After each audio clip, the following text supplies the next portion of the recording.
without further ado, welcome back to the podcasts. What are we? We are season 4. This is episode 3. We're in the book of Amos, and Amos is calling out hypocrisy and oppression in Israel, as well as pointing forward to a day of judgment and mercy on the cross.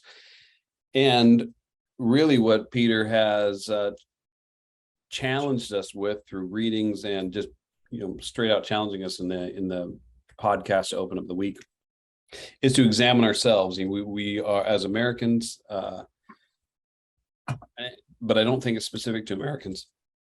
We are wealthy, even if we're not wealthy compared to our neighbors.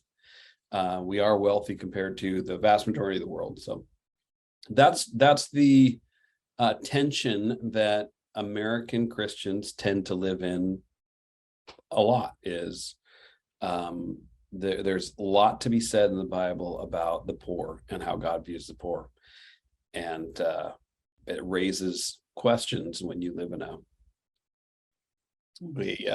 economically blessed country. So with that said, thank you, Hannah Chernus and Tyreen Martinson, for joining us again. And what I'll do is let's just start with kind of general reflections and thoughts, as you read and prayed and thought this week. So who wants to start? Anyone? I can start. And I did not just read all of the week's readings this morning, but they're all fresh in my mind. I think recently I've kind of been thinking about generosity, in general, from the Bible's perspective, even before going through the book of Amos. And I think just what stuck out to me is just how many times it's reiterated throughout the Bible, how much God wants us to freely give, and just thinking about what that looks like too. Our money is not our own. It's all we have is from God, and just the idea that we didn't do anything to earn the money that we have. I mean, even if you have a job and you earned your money, you didn't do anything to get the opportunities to get that job. That was all by God. Everything we have is from God, and so we don't have a right to do whatever we want with our money in a way. And so just we're blessed to bless others. It's just kind of the theme that just kept coming back to me. Yeah, I'm going to echo that, because that's what I saw over and over again, is that we are blessed to bless others. What we have is really not ours. It's God's. And I don't know. I think there's that saying that gets thrown around, you can't take it with you. And I don't know why that I didn't realize that was actually a scriptural thing, but it is, and I'm going to forget which passage that is, but one of them said something along the lines of, we brought nothing into this world and we cannot take anything out of it. Yeah. And that was from I really didn't write this in my journal very well. 1 Timothy 6, and somewhere between the verses of 6 and 10. Anyway, so but yeah, we really, we don't. I think it's very easy for us to say it's mine, I bought it, I earned it, or or those kind of things. But Pastor Peter pointed out in the podcast on Monday, that this is random chance that we were born into America, into the situations that we're born into. Any of us could have been born into a home where literacy was not expected or wanted, or opportunities were just not there for us. And so knowing how random that is and thinking about that really kind of, and reading the scriptures really makes me think about the fact that nothing I have is mine. Not really. Yeah. And I mean, ultimately, everything is Lord's. I mean, he's the creator and Lord of the universe. And so I don't think there's any ultimate argument with that. But as you know, I like to challenge people in this thing. So, or in this podcast. So I heard from both of you that kind of this concept, and I apologize if I misquote, so correct me if I'm not summarizing correctly, but this kind of idea that you don't really earn what you have, and because God gives it to you. And this idea that it's not really yours, what you have. Mhm. And while on a cosmic level, I get that it's not really yours. But if God gives it to you, is it not yours? That's a good question. And how could God say store up treasures in heaven if you can't earn it? And how could the wages of sin be death if you don't earn what you have? Well, now wages, like storing up for yourselves treasures in heaven, I think is different than like the money that we have here. That like So you can earn things beside you. The only thing you can't earn is money. Yeah. Well, that's so I'm not being like or trying to be glib, I guess, but I do want to dig into that idea, because it's a really easy broad brush to go to. You can't earn anything, and nothing I have is mine, which is again ultimately true, but then ultimately we do get into a free will conversation if we go too far down that road. So let's back into that a little bit, and I guess maybe unpack it. So is it true that this, what I have is not mine? Yes and no. So what does that mean? I mean, like what we have is ours technically, but we're called to like be good stewards of our money and like use it like acknowledge that it did not like we have it because God allowed us to have whatever we have.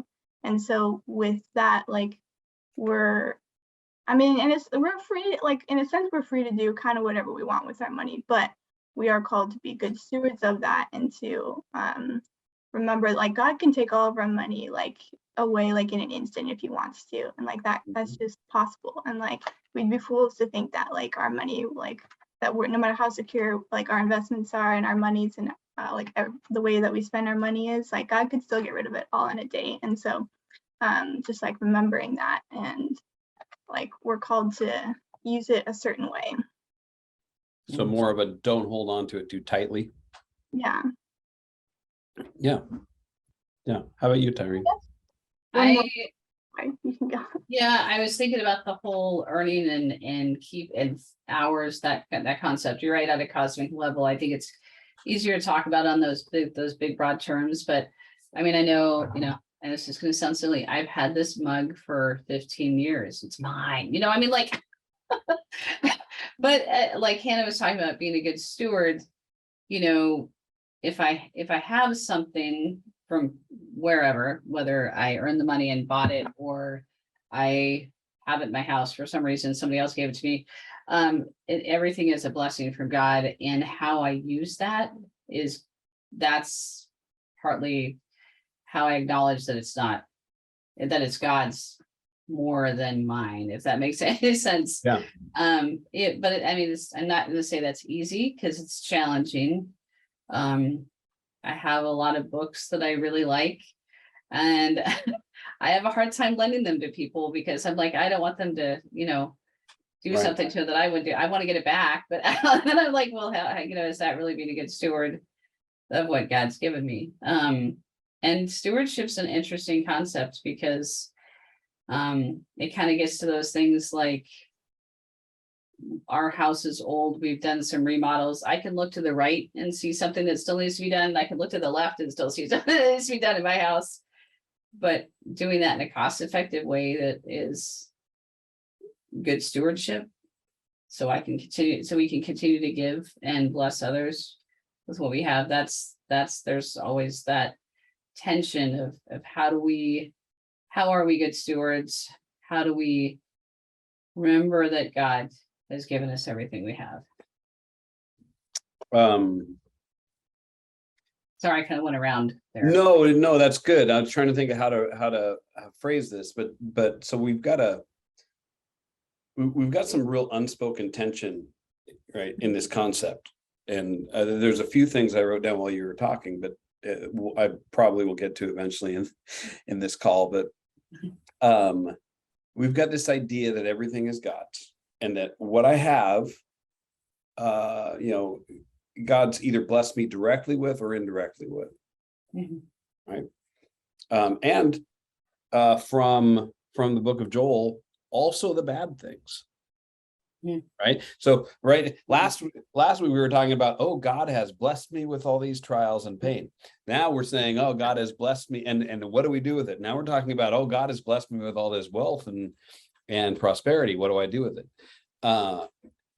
And so, but ultimately it is God, the Lord of the universe, who bestows these things upon us. And the difficulty is when in either instance is when we remove God from the equation. It's like, this is all me, right? This is okay. And I guess maybe I'll just go directly to the end of what I was thinking, but when do we cross the line in saying that wealth is a bad thing? Or do we cross that line? One of the things that Peter said in his podcast, and there's I think I knew what he meant. But what he said, and I think a lot of people believe this, is he talked about injustice, and then he talked about the inequity in the world. And there absolutely is. Nobody argues that there is not inequity in the world. The problem, though, is that based on what we just said, God created that inequity. So are we saying that God is the source of injustice? If we define inequity as injustice, and then we say that everything we have or don't have is because that's where I was born, and it's not because of what I do, it's what God does, then God specifically ordered inequity into this world. It's a good question. The verse that comes to my mind kind of relating to that is like in the Deuteronomy chapter 15 passage. It's something like God says that there need not be poor people among you. And he like calls us to the people who have wealth. I mean, there's because there will be people who have more wealth than others, to help out the people who don't have as much wealth. But then later he also acknowledges that there will always be poor people among you, which is interesting. So I think I read that too. That was like, wait a second, didn't you just say? Yeah. So I guess I mean, you could argue that God's not fair and letting there be this inequality. Maybe you could say God's giving us an opportunity to be able to not make that inequality a struggle, to help out each other. And I don't know. Well, let me ask more specifically. Do you believe that God blesses some people with wealth? Disproportionate wealth? I don't want to say yes, but I'm gonna put a little tag on that a little bit. I'm gonna say yes, but yes to some extent, but I don't know at some point if wealth continues to be a blessing. Now I know, absolutely. So, but loaded word is blessing, right? But because that's a good point. It's honestly, there are people that they don't really know, that old that American statement that someone doesn't know the value of hard work, or they don't know the value of a dollar. I have met people like that, and it's interesting because they really don't know that more expensive gas prices actually hurt people, or that having to pay more for something at the grocery store is actually hurting someone. They don't have a concept of not having wealth. And so and also at that level, sometimes I don't know if they experience the need to cry out to God at all. And I mean, I know the scale is like, we're already in the top 1% in America. So I'm talking about the, I don't know what that is, like the 10th of the 1% that are way up there. I don't know if they get it, but at the same time, maybe I don't get it either, because there are people in the world who live in a hut with 12 other people, and they feel blessed because their family's with them. So I don't know. I feel like Well, blessing. and we like to point out in this country, we like to point out the top 0.5% or whatever it is. Yeah, Well, why do you think we do that? I don't know. Because otherwise we'd have to point at ourselves Yeah, while the rest of the world is pointing at us. yeah, And why do they do that? So they don't have to point at themselves. I mean, people are people. yeah. I guarantee you there's somebody in a dirt floor hut that somebody else is pointing at Yeah, and going, you are so wealthy. yeah, Yeah. yeah. I feel like wealth is such a slippery thing. It's a slippery concept, because what does it really mean to be wealthy? And it's slippery because it's so easy to point one way or the other and say, oh, I wish I had this, or I'm so glad I have what I have.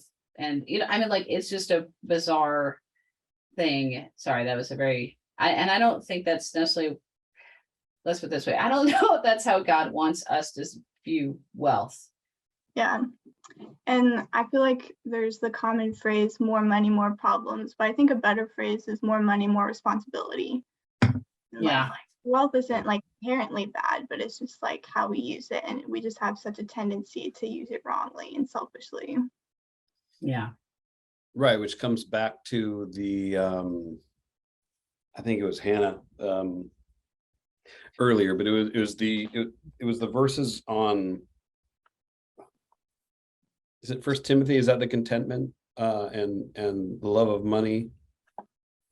I think it's Yeah, that's the contentment, for we brought nothing into this world and we cannot take anything out of it. and then in that one also is the, for the love of money is the root of all kinds of evils. And it hits contentment over and over again. And I think you see this in the year, the Sabbath year, and in the year of Jubilee and things. What God keeps directing back to is not holding on to it too tightly. Remember who gives this to you, because implied in that is not just at least a lessening of that kind of earning mentality, but also you can have it again. It's not it's not this finite thing that is either you taken from you or or given from you. It's not moving from one spot to another. It's the infinite God is a creator. He created the world out of nothing. Yeah. Just because you lost your car doesn't mean there's not another one eventually, or at least potentially down the road. So but what you made me think about, Tyreen, is you said what does it really mean to be wealthy? Yeah. And I think this is this is one of the things that I wrestled with and have wrestled with. Let me go back. I'll give you a little bit of background on myself, because I think it informs my perspective. So I grew up, I'd say relatively poor. I wasn't like dirt floor poor, but I was relatively poor. When I got married, I was still in school. My wife had just graduated. She's a public school teacher. I then graduated like a year and a half later, became a public school teacher. And I mean, we had nothing. And 2 20-something-year-old young marrieds with on public school salary, teacher salary. After a few years of that, I quit being a teacher and I got into the financial industry. And my first job in the financial industry, after I did about a year of not getting paid at all, I was essentially unemployed for a year. My first job in the unemployment industry, that's good. I got paid $1,000 a month, and this was in 2003. Okay, so I'm making nothing, no money. And then I worked myself up to around 2000. It was 12 or 13. By the time I got to 12 or 13, I was making more money than I ever dreamed of making. Mhm. Right. It came to a crashing halt at some point, but the struggle that I had was, as a kid, my parents could always say, no, we can't afford. And not that they liked it. I'm sure they hated having to say that. But I was looking at my kids, and I'm working with millionaires. I'm not a millionaire myself, but I'm working with millionaires. I have exponentially more money than I've ever had in my life. And I'm looking at my kids going, I know that I shouldn't say yes to them on things. I should not be saying yes, but I don't have a reason to say no. And I have a real struggle now, because when I was making, $30,000 a year as a public school teacher, I didn't have options on what I could afford for a house. And then I'm working as a, as a bond trader and financial advisor, and I have options. Well, now all money and spending is relative. Like, do I still live in a 900 square foot house?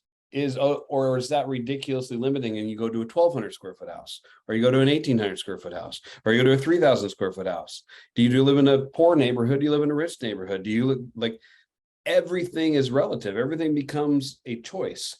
And I know that no matter how far down I go, I could go, oh, should I be homeless? Should I live in a tent? Like, at some point, someone's going to look at me, and I have to spend some of this money on myself and my kids.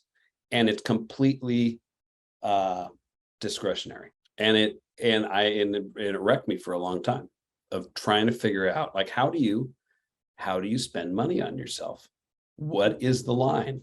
Where do you cross the line between wealth and poor? When God blesses you with $100,000, how much of that are you supposed to keep? Right. And I never found any rules. Put it that way. I never found any rules in any of that. But one of the things I did find was an uncomfortable truth about wealth. And I guess that's why I gave you that background, is what does it mean to be wealthy? What is wealth? And so before we get into what do we do with our wealth, I think it's really important to have a perspective on what that is. So what would you guys say wealth is? Well, I'm going to answer based on your story and some of my own family history, because my dad was an airplane mechanic for years, and he was the sole breadwinner for many years. My mom had been a nurse, and then she was a real estate agent, but only sold one house. Anyway, so we were not, but yet I had friends who perceived us as wealthy because we lived in a really big house on an acre of land. And what had happened there is, for some reason, my parents sold their house in Seattle at just the right time to buy a house in Enumclaw for it, like it was a, and it was kind of a fixer upper. And they thought they were going to have 4 kids. They just had me. So like, so there was some some ups and downs there. And, but there was a year that my dad lost his job because there was a strike, and there was, anyway, all sorts of things happened. And I was too ashamed to tell any of my friends that we were eating food from the food bank. Yeah. And so I think for me, having all of those experiences, and my dad got a job again, and we traveled a lot because he worked for the airlines, and we could travel. It was relatively inexpensive to do so, and we got deals on hotels through all of that too. But again, but at the same time, we had all used furniture and all used dishes and all used, like, it was like this bizarre, like, constant balancing act between what my parents were spending and not. And I know that in my adult life, I feel like my husband and I have done that too. Sometimes we felt like, whoa, we shouldn't have probably done that, but we did. And and what is okay to spend. And I think what wealth really is having the choice. Is being able to choose, am I going to spend it on this or this? Yeah. Because when you don't have wealth is when you're in a place where all you can afford is your shelter and your food, and maybe you're relying on other people for those things, and you don't have discretionary spending, I guess, if you will. Yeah. And so I feel like that, and then maybe that's a really narrow version of wealth, but that's what I would say it is having a choice, or feeling like you have a choice. Yeah, that's good. I mean, I think I agree with you. I really like that definition. It might not be exhaustive, there Yeah. are more aspects to it, but I really like that. I mean, I personally, I also think of, I mean, what are the, in a real basic sense, wealth is things of, ownership of things of value or possession of things of value. I mean, choice is absolutely there. But my family, Mhm. I think one of the reasons that not having money didn't bother me is, I mean, I married a lovely woman. I've got kids. I've got, parents and brother and sister, and like I've got things of value in my life that that made me feel, I probably wouldn't have said wealthy, but Mhm. I felt like I had many possessions of value, or many things of value in my life. Mhm. How about you, Hannah? What's wealth to you? Well, I really liked Tyrene's description of it. I feel like the word that came to my mind was relative, that like wealth is just relative to Mhm. every person. I feel like this might be a little bit of a tangent, but it just like in thinking about like wealth, like wealthy versus like not wealthy people, something that I was just thinking about. I went to West Virginia for my cross-cultural nursing trip in school, and we met this woman who's been like working with the people down there, and she's just an amazing woman. She's like single-handedly helping the like poorest county in America. But like her observation was that like people who grow up poor are more generous than people who grow up with money, which I just thought was a really interesting idea. And so like I think like it's easy to focus on the wealthy people need to be giving more, which may be true, but like it doesn't matter how much money you have, we're all called to be giving and to like just be giving everything that we have. Like the poor widow story who like put in like the 2 like copper coins or something, like gave like all like everything she had to live on, versus like the wealthy people who gave like a large amount, but like it wasn't like everything they had to give. And so yeah, it's just like such like a radical idea of giving that we're called to do as Christians. Yeah, I love that. I love that concept of generosity, because that's what I think is what this gets back to. We talked about not holding on so tightly. I mean, that's what it is generosity. But it's not just going through life, driving my Land Rover and out to my yacht and just saying, "Hey, I'm holding on loosely." There's a giving aspect as well, and it comes from being or recognizing a need, or being aware of needs. Mhm. But the reason I wanted to take a step on like what is wealth, but if we say wealth is having a choice, which I think there might be something to talk about with like the correlation between wealth and power, because those are very close. It is money, it is family, love, security, It's education too. education. Then And what does it look like to be generous with your wealth, if your wealth is your time or your choice or your kids? If we take money out of the equation, not that it doesn't apply to money, it does, but I think money is a lot more concrete. I think giving what we have to God, and it definitely becomes more than a tithe, especially maybe not, I shouldn't say especially when money's taken out of the equation, but I think more obviously when money's taken out of the equation, I think it goes past that, because I think when we give back to God, when we recognize that our family and our choice and all those things are from God, then it means that the words that we use hopefully are encouraging and giving to other people, that the things that we do with our time, that we take some time to pour back into other people and in our community. And there can be so many different ways to do that. So, I mean, you can say, I'm going to volunteer so many hours a week at the shelter, or you can say, I'm gonna, I'm gonna babysit my neighbor's kids, or, I mean, you can't always see everything that goes on that people do. But like, it kind of comes out of all of that. It's choosing to take that time to spend with someone that needs someone to be there for them. Praying for other people. I don't know. There's just so many like words and actions that can be done that aren't that money can come into it, but it's not always that thing. It's hard to give a family, though. That's the hardest thing, other than sharing family time or saying, and this is the hardest thing for me. It's both, you probably know, because I homeschooled my kids, so I had a really hard time letting them go, but letting them go out into the world and be a blessing to other people in a way that I don't have any say over. And they're both adults now anyway, so they they get to go do things and hopefully bless people on their own. Why is it hard to give your kids? I think for a long time I thought that they were these precious gifts that God had given to me, and I had to protect them, and I was ultimately responsible for them.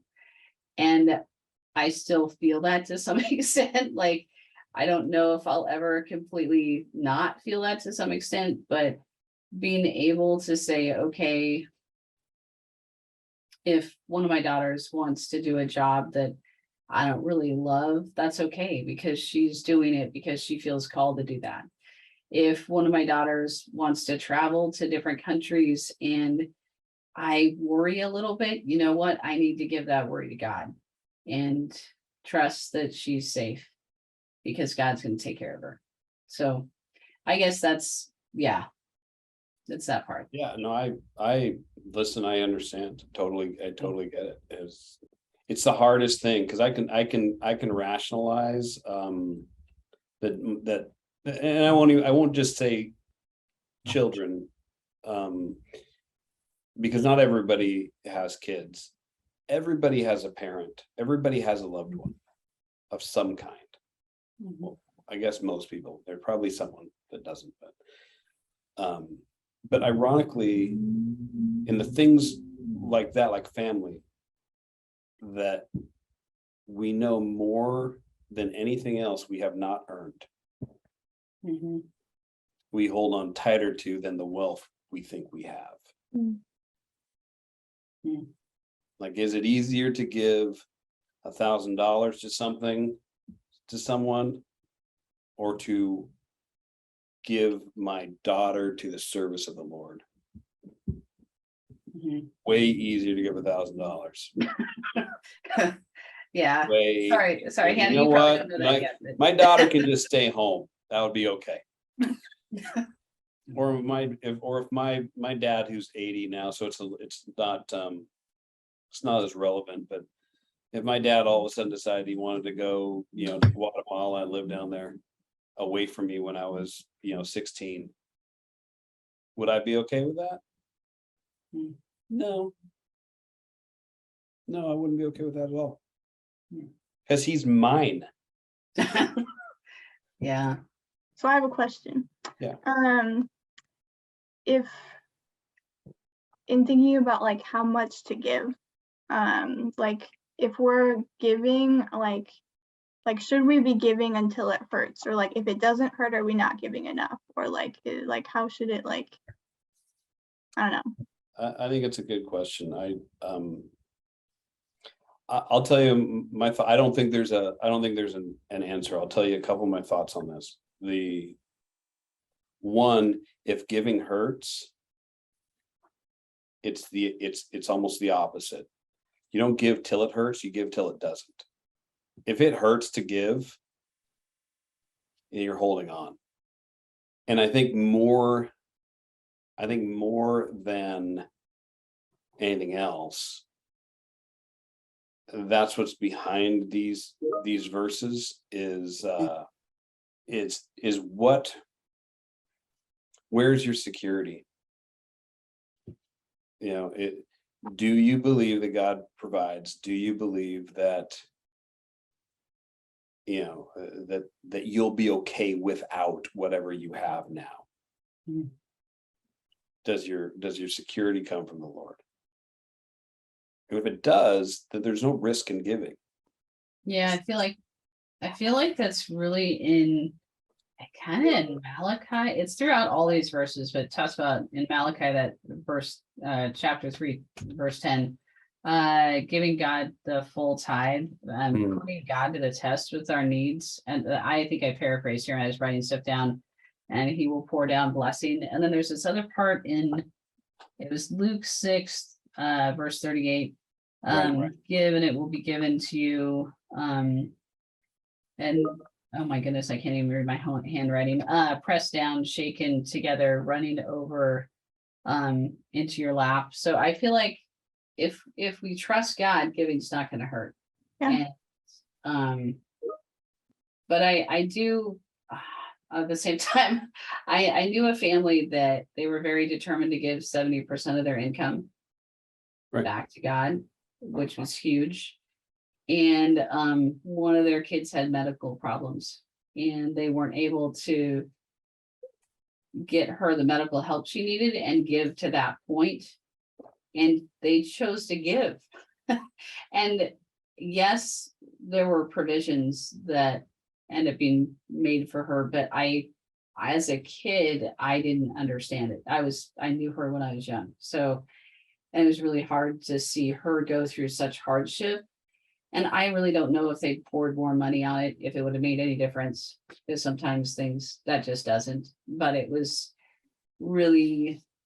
shocking to me as a teenager to realize her parents are giving 70% to God. and they were not wealthy. They were not the top 0.5%. But they felt really strongly about it. So yeah. I think that God does want us to give as much as we can, right? As each of us is able, but it's hard to know what I think individually we have to work that out with God, what that looks like.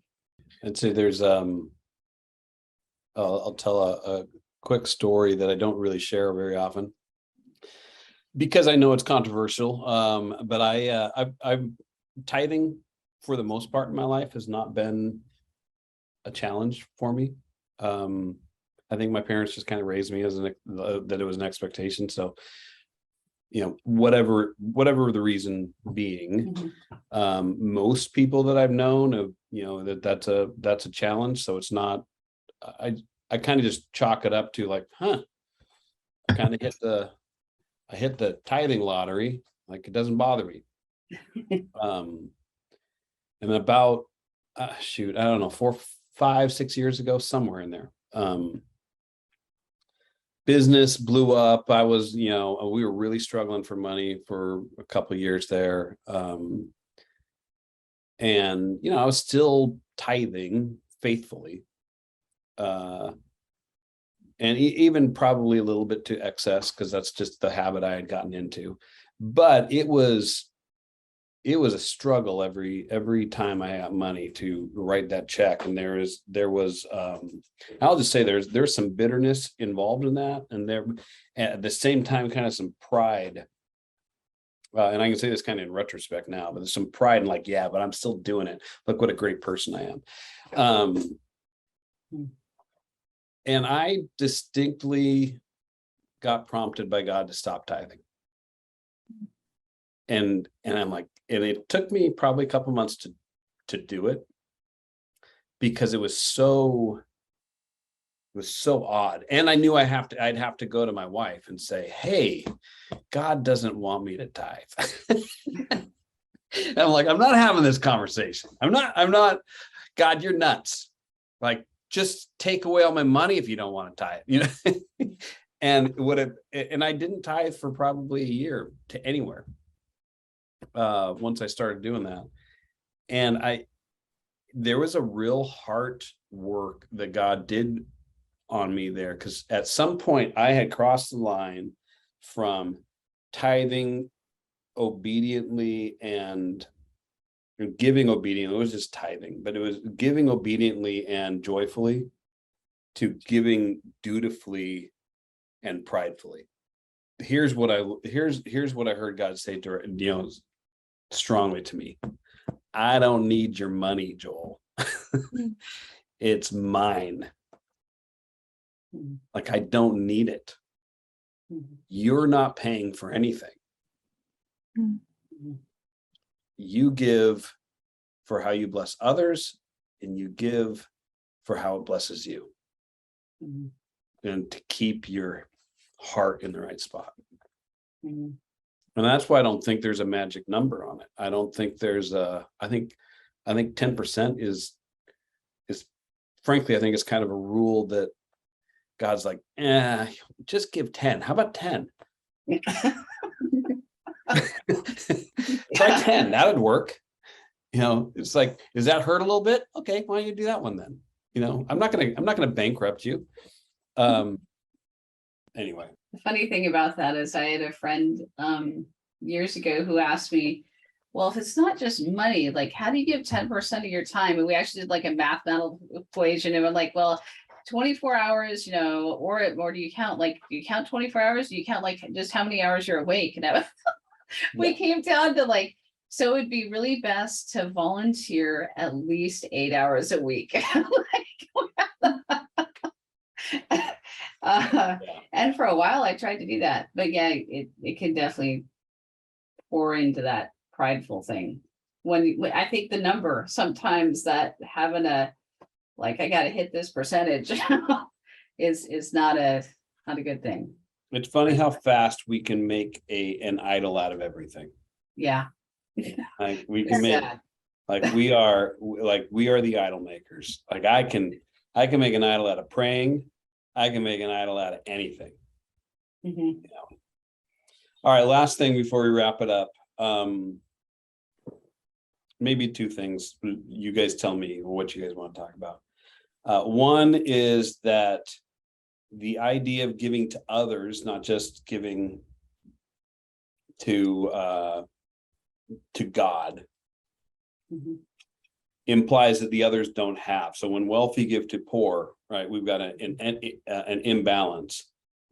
So, and again, this is really easy with money, because money is a number system. I can do an equation that goes, oh, you have 2, I have 10, I give you 2, you have 4, I have 8. Ooh, look at that. That worked really nice. You have to identify a lack in someone else, in something that you have that you can fill that lack. So one topic is with things like choice or time. How do you give that? And then the other piece of this, which is way more specific to Amos, and I feel a little bit bad that we haven't talked about it yet, is the oppression piece. All right, we've talked a lot about wealth and giving, which is important, but what Amos is really talking about is oppression. It is the use. It's not just the holding on to what the wealth you have, the power, the choice, the time, but it's the using of that power and wealth and time in order to manipulate those that do not have those things. That is being called out in Amos. Right? It's the abuse of power. It's the abuse of wealth.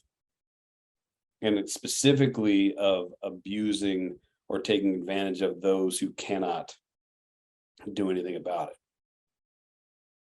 I think it's a really tough question. Like, I'm just going to start there. I think it's a really tough question because honestly, I think and this is actually coming from a secular source, so it's not necessarily the best place to go, but I read a book years ago, like 3 Cups of Tea or something like that. I can't remember the exact title, but the author of it had visited, again, now I'm not going to remember the name of the country. He visited somewhere and he was offered 3 cups of tea.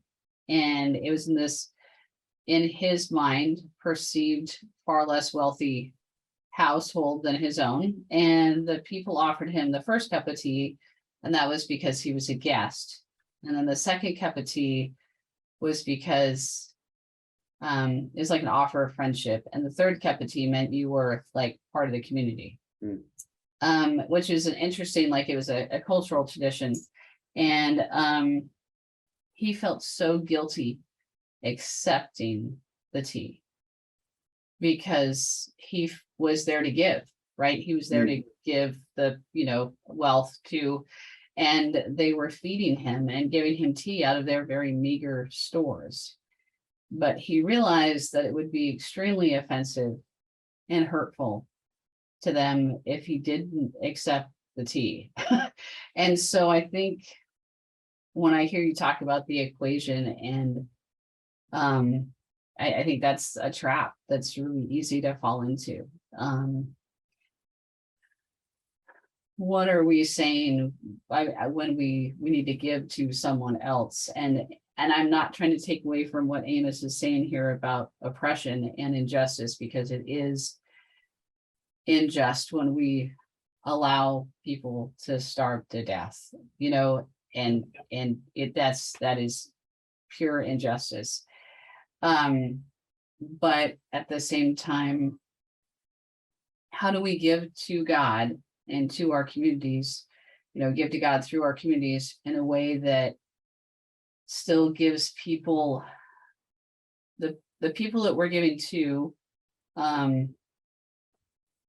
have ownership and to, I don't know, pride is the right word, but to have a sense of equality. So you're not creating an unequal balance by giving. That's and I'm not saying we shouldn't give, we should definitely give. So that way. Unequal balance of what? That's why I would make sure I understand what you're saying. Power, choice. One of the things I really love about, from my understanding, I haven't been to the Nude Food Bank, but from my understanding of the Nude Food Bank is that people come in there and they can shop along the aisles for what they want, what they need, instead of just being handed a group of things that maybe they don't want. I think that it's helpful for the person receiving the gift to feel like they have a choice of what they're getting. I don't know if that makes any sense. I think so. I think it makes a lot of sense. Yeah. And frankly, I think you just did dovetail into oppression. Is God does not love an oppressive giver. Yeah.